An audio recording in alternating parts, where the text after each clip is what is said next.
अब ल ल अब टाइट गर ल अब टाइट भयो भने त केही नै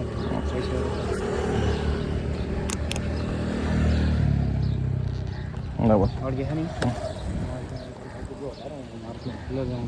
कतै 60 मै हो 60 मै हो गाइस अब हामी चाहिँ यहाँबाट टक्क ए मैले यस्तो गरेर छु क्या ब्रेक हानिरहेको छु ल हामी चाहिँ अब यहाँबाट महाकालको डेस्टिनेसनमा जाँदैछौँ अब हामी घुम्न अझै हामी तरुङबाट हिँड्छ हामी अब महाकाल जाँदैछौँ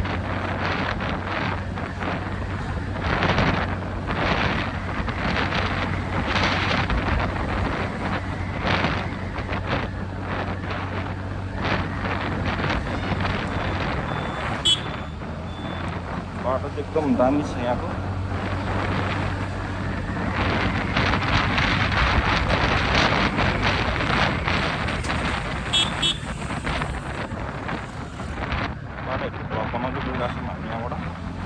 बाटो चाहिँ हामी सबै हिँड्छौँ नि तर अहिलेसम्म भ्लग चाहिँ बनाएको थिएन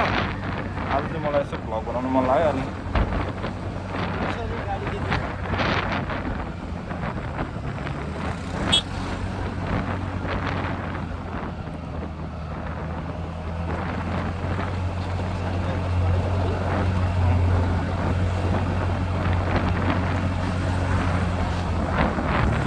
यहाँबाट पनि जान मिल्छ तर अहिले बाटो बनाइरहेको छैन यहाँबाट जान मिल्छ तर यहाँ बाटो बनाइरहेको हामी यतिबाट जाउँ यो बाटो सिधा गयो भने चाहिँ हाम्रो घर जाने बाटो हो यो बाटो चाहिँ पहिला तिनचुली जान्छ अनि तिनचुलीबाट अनि हाम्रो घर जान्छ कपनी बाटो माथि कपनी पनि पिच हुँदैछ अहिले चाहिँ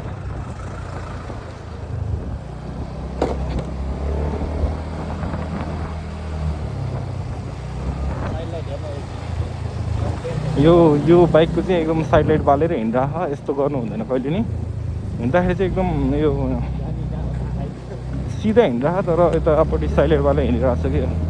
यस्तो काम चाहिँ कहिले पनि नगरौँ अब हामी चाहिँ यहाँबाट लेफ्ट यहाँबाट चोक आयो यसलाई चाहिँ सानो बाइपास भन्छ अब सिधा माथि गयो भने टिम्पुले हो यता गयो भने महाकाल हो अब हामी चाहिँ महाकालपट्टि जाँदैछौँ बाटोमा राम्रो राम्रो मान्छेहरू छन् यहाँबाट एकदम ठाडो उकालो जानुपर्छ अब यहाँबाट चाहिँ हामी माथिको लाग्यौँ उकालो सुरु भयो म चाहिँ धेरै आउँछु यो ठाउँमा दिनको एकचोटि चाहिँ आइरहेको हुन्छ एकदम राम्रो भ्याली देखिन्छ क्या यहाँबाट जङ्गलहरू छ बस्नु आनन्द शीतल धेरै टाइम पनि लाग्दैन म मेरो रुमबाट त यहाँ बाँदरहरू पनि देख्न पाइन्छ यहाँबाट राम्रो राम्रो बाँदरहरू पनि छ यहाँबाट सिधा गयो भने चाहिँ त्यो भुवनेश्वर मन्दिर त्यो टक्क देखिन्छ यहाँबाट सिधा माथि गयो भने अहिले त यहाँ चटपटहरू पनि बेच्न लाएर रहेछन् होइन त्यो भुवनेश्वर मन्दिर देखिन्छ रहेछ यहाँबाट ल हामी चाहिँ अब बाइक पार्किङै गर्छौँ माथि लाने हो र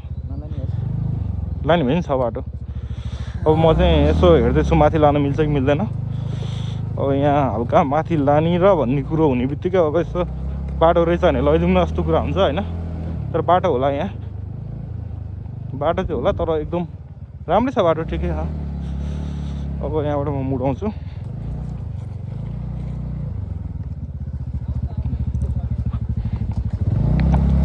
त जानुपर्ने हो यो बाटोमा चाहिँ होइन हेरौँ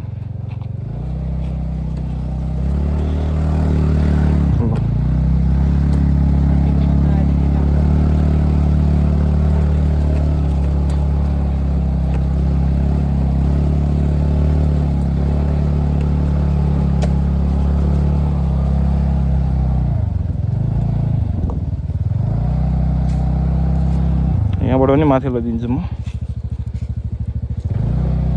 स्कुटीको पिकअप हेरौँ है यसको एन्टकको चाहिँ पिकअप चाहिँ बवाल हुन्छ जस्तो उकालोमा पनि आनन्दले तान्छ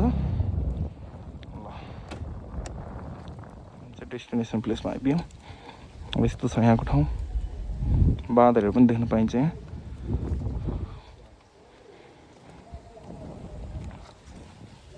एकदम रमाइलो छ मैले भ्लगलाई चाहिँ इन्ड गरेँ